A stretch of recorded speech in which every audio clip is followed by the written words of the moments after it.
Good morning students. நம்ம இன்னைக்கு discuss பண்ண போற சாப்டர் Algebra. Exercise 11.1 சால்வ் பண்றதுக்கு தேவையான கான்செப்ட் என்ன அப்படின்றது தான் நம்ம இந்த கிளாஸ்ல வந்து பார்க்க போறோம். இந்த கிளாஸ்ல மெயினா நம்ம வந்து பார்க்க போறது variables அப்படினா என்ன அப்படின்றத பத்தி தான் பார்க்க போறோம். So variables. Previous lower classesல நம்ம வந்து patterns பத்தி படிச்சிருப்போம். சரிங்களா? ஸோ இப்போ நம்ம வந்து பார்க்க போகிறது பேட்டர்ன்ஸ் இன் நம்பர்ஸ். இப்போ இதுக்கு வந்து நான் வந்து ஒரு எக்ஸாம்பிள் வந்து எடுத்துக்கிறேன். சரிங்களா? 2, 4, 6, 8, 10, 12 இப்படி நம்பர்ஸ் வந்து கொடுத்துருக்கேன். இப்போது 12க்கு அப்புறம் என்ன வரும் அப்படின்ற மாதிரி கேட்குறேன். சரிங்களா? ஸோ என்ன வரும்? 12க்கு அப்புறம் 14 அப்படின்ற நம்பர் வரும். 14க்கு அப்புறம் என்ன வரும்? 16 அப்படின்ற நம்பர் வரும். ஸோ இதை வந்து எப்படி வந்து கண்டுபிடிச்சோம்? அதாவது 2 வந்து 2ஓட ஆட் பண்ணிங்கன்னா 4 அப்படின்ற நம்பர் கிடைக்கும். 4 வந்து திரும்ப 2ஓட ஆட் பண்ணோம்னா 6 அப்படின்ற நம்பர் கிடைக்கும். 6 வந்து திரும்ப வந்து 2ஓட ஆட் பண்ணிங்கன்னா 8 அப்படின்ற நம்பர் வந்து கிடைக்கும். சரிங்களா? ஸோ இங்கே நம்ம வந்து என்ன பண்ணுறோம்? அதாவது முந்தின நம்பரை வந்து 2ஓட ஆட் பண்ணுறோம். ஸோ அப்படி பார்த்தீங்கன்னா 12 வந்து 2ஓட அந்த ஆட் பண்ணிங்கன்னா உங்களுக்கு 14 அப்படின்ற நம்பர் வந்து கிடைக்கும். திரும்ப 14 வந்து 2ஓட ஆட் பண்ணிங்கன்னா 16 அப்படின்ற நம்பர் வந்து கிடைக்கும். சரிங்களா? ஸோ இந்த மாதிரி தான் நம்ம வந்து பேட்டர்ன்ஸை வந்து ஃபில் பண்ணியிருப்போம். சரிங்களா? இப்போ நம்ம வந்து பார்க்க போகிறது match stick pattern. Match stick pattern.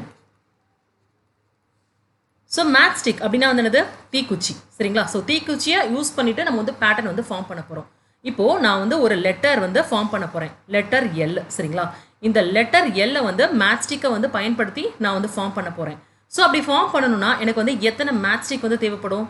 இப்போ இங்கே வந்து பாருங்கள், ஒரு எல் வந்து நான் வந்து ஃபார்ம் பண்ணுறேன். எப்படி ஃபார்ம் பண்ணுறேன்னா 2 மேட்ச் ஸ்டிக்கை வந்து யூஸ் பண்ணி ஃபார்ம் பண்ணுறேன். இது ஒரு மேட்ச் ஸ்டிக்கு, இது ஒரு மேட்ச் ஸ்டிக்கு. இப்போது நம்பர் ஆஃப் எல்ஸ் அப்படின்னு வந்து எடுத்துக்கிறேன். Number of Ls, number of match stick required. Match stick required.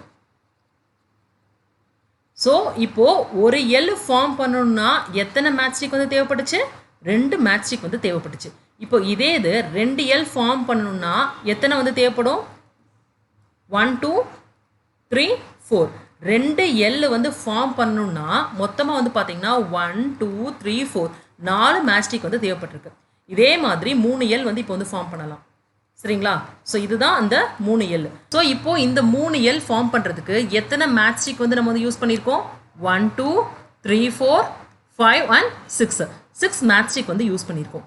இப்போது இங்கே எடுத்திருக்கிறது எல்லாமே சின்ன நம்பரில். ஸோ ஈஸியாக வந்து நம்ம வந்து டயக்ராம் மூலமாக வந்து ஃபைண்ட் அவுட் பண்ணிட்டோம். இதே இது வந்து 50L அப்படின்னு வந்து கொடுத்துருந்தாங்கன்னா அதை ஃபார்ம் பண்ணுறதுக்கு எத்தனை மேட்ச் ஸ்டிக் வந்து தேவைப்படும்? இதை வந்து எப்படி வந்து கண்டுபிடிக்கிறது? அதாவது இதுக்குள்ளே இருக்க ரிலேஷன் என்ன அப்படின்றத வந்து பாருங்கள். சரிங்களா? ஸோ 1 into 2 வந்து 2 கிடைக்குமா? அதே மாதிரி 2 into 2 4 கிடைக்குமா? 3 into 2 6 கிடைக்குமா? இப்போ அதே மாதிரி 50L வந்து ஃபார்ம் பண்ணணும்னா நம்ம வந்து எத்தனை மேட்ச் ஸ்டிக் வந்து யூஸ் பண்ணணும்? 50 into 2. 52 சார் என்னது? 100. அதாவது 50L ஃபார்ம் பண்ணுறதுக்கு வந்து 100 மேட்ச் ஸ்டிக் வந்து தேவைப்படுது. சரிங்களா? ஸோ இதுக்கான ரூல் என்ன அப்படின்னு வந்து பார்த்தோம்னா rule is equal to 2 into n. இதை வந்து 2n அப்படின்னு கூட சொல்லலாம். இங்கே 2 அப்படின்றது வந்து பார்த்தீங்கன்னா ஒரு ஃபிக்ஸடான ஒரு நம்பர். இந்த நம்பர்னால தான் நம்ம வந்து மல்டிப்ளை பண்ணுறோம். சரிங்களா? ஸோ இங்கே 2 அப்படின்றது வந்து என்னது? ஒரு ஃபிக்ஸட் நம்பர். n அப்படின்றது தான் வந்து என்னது? வேரியபிள். ஏன்னா இது வந்து வேரி ஆகுது, அதனால தான் இது பேர் என்னது? வேரியபிள். ஸோ இங்கே n பயன்படுத்தியிருக்கோம். n மட்டுமே வேரியபிளா அப்படி கேட்டிங்கன்னா அப்படி வந்து கிடையாது. எந்த ஆல்ஃபபெட் அப்படி இல்லைன்னா எந்த லெட்டர்ஸ் கூட நம்ம வந்து எடுத்துக்கலாம். சரிங்களா? ABC இந்த மாதிரி எடுத்துக்கலாம், XYZ. ஸோ இது எல்லாமே வந்து பார்த்தீங்கன்னா வேரியபிள்ஸ் தான். சரிங்களா? இதுக்கு வந்து எந்த விதமான ஒரு ஃபிக்ஸட் வேல்யூவும் இருக்காது. இது வந்து எந்த வேல்யூ வேணால் எடுத்துக்கும். சரிங்களா? So number of match stick required, number of match stick required is equal to what? 2n. So இங்கே எண்ணில் நீங்கள் இப்போது என் அப்படின்றது வந்து இங்கே என்ன மீன் பண்ணுதுன்னா நம்பர் ஆஃப் எல்ஸை வந்து மீன் பண்ணுது. சரிங்களா? So number of Ls. இப்போது நம்பர் ஆஃப் எல்ஸ் வந்து 100 வந்து நம்ம வந்து ஃபார்ம் பண்ணணும். அப்படின்னா எத்தனை மேட்ச் ஸ்டிக் வந்து ரெக்வயர்ட் ஆகும்? 2 into n. So 2 into 100. 200 match sticks வந்து தேவைப்படும். சரிங்களா? ஸோ இங்கே என்றது வந்து என்னது? நம்பர் ஆஃப் எல்ஸை வந்து குறிக்குது. சரிங்களா? ஸோ இப்போ வந்து பார்த்தீங்கன்னா இங்கே நம்ம வந்து மல்டிப்ளிகேஷனில் வந்து வேரியபிள்ஸ் வந்து யூஸ் பண்ணியிருக்கோம். மல்டிப்ளிகேஷனில் மட்டும்தான் வருமா அப்படின்னு வந்து கேட்டிங்கன்னா கிடையாது. எல்லா விதமான ஆப்ரேஷன்ஸ்லையும் நம்ம வந்து இதை வந்து யூஸ் பண்ணலாம். சரிங்களா? ஸோ எக்ஸாம்பிள் இப்போ வந்து அடிஷன் இல்லைன்னா சப்ராக்ஷனில் வந்து பார்க்கலாம். ஓகேங்களா? அடிஷன் அப்படி இல்லைன்னா சப்ராக்ஷன். இப்போ எக்ஸாம்பிள் இப்போ உங்களோட வயசு வந்து எக்ஸ் இயர்ஸ் அப்படின்னு வந்து வச்சுக்கிறீங்க உங்கள் வயசு சரிங்களா, அதாவது ஏஜ் ஆஃப் யூ. இப்போ உங்கள் தம்பியோட வயசு, தம்பினா என்னது பிரதர், இப்போது தம்பினா சின்ன பையன், இப்போ அவன் வந்து உங்களோட 4 வருஷம் கம்மி அப்படின்னு வந்து சொல்கிறீங்க, அதாவது 4 years எங்கர்னா கம்மி. அப்படின்னா அவனோட வயசு வந்து என்னது, பிரதரோட ஏஜ் வந்து பார்த்தீங்கன்னா பிரதர் ஏஜ் உங்கள் வயசுல இருந்து தானே 4 வயசு கம்மி, அப்படின்னா எக்ஸ் மைனஸ் ஆஃப் 4 அப்படின்னு வந்து எழுதணும் சரிங்களா. இப்போ உங்களுக்கு ஒரு அண்ணன் இருக்காங்கன்னு வச்சுக்கோங்க, இப்போ நீங்கள் அதே மாதிரி எக்ஸ் இயர்ஸ் ஓல்டு, இப்போ உங்கள் பிரதர் அதாவது அண்ணன் அப்படின்னு வந்து எடுத்துக்கோங்க. இப்போ பிரதர் வந்து பார்த்தீங்கன்னா 4 year அப்படின்னு வந்து எடுத்துக்கிட்டிங்கன்னா 4 years ஓல்டர் அப்படின்னு வந்து கொடுத்துருந்தாங்கன்னா நம்ம என்ன எழுதணும், அதாவது எக்ஸ் ப்ளஸ் 4.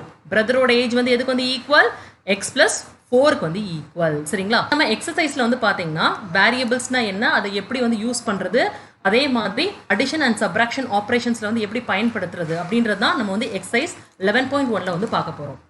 ஸோ இங்கே வந்து நம்ம வந்து நோட் பண்ணணும் சரிங்களா. ஏற்கனவே சொன்ன மாதிரி இங்கே என்ன பார்த்தோம், பேட்டர்ன்ஸ் இன் நம்பர்ஸ் வந்து பார்த்தோம். இப்போது 2 அப்படின்ற நம்பர் வந்து பார்த்தீங்கன்னா பொசிஷன் 1 அப்படின்னு எடுத்துக்கிறேன், 4 வந்து 2, 6 வந்து என்னது 3, 8 வந்து 4. ஸோ இந்த மாதிரி பார்த்தீங்கன்னா 5, 6, 7, 8. ஸோ இங்கே வந்து என்ன ரூல் நம்ம வந்து அப்ளை பண்ணணும்னா, அதாவது பார்த்தீங்கன்னா 1 into 2 2, 2 into 2 4, 3 into 2 6, 4 into 2 8. So இதே மாதிரி எந்த பொசிஷனில் இருக்குது அப்படின்றத வந்து பாருங்கள். இங்கே வந்து பார்த்தீங்கன்னா 7, 8ல் வந்து இருக்குல்ல, ஸோ 7 into 2 14. ஸோ இந்த மாதிரி நம்ம ரூல் அப்ளை பண்ணியும் இந்த பேட்டர்ன்ஸ் அண்ட் நம்பர்ஸை வந்து நம்ம வந்து ஃபில் பண்ணலாம் சரிங்களா.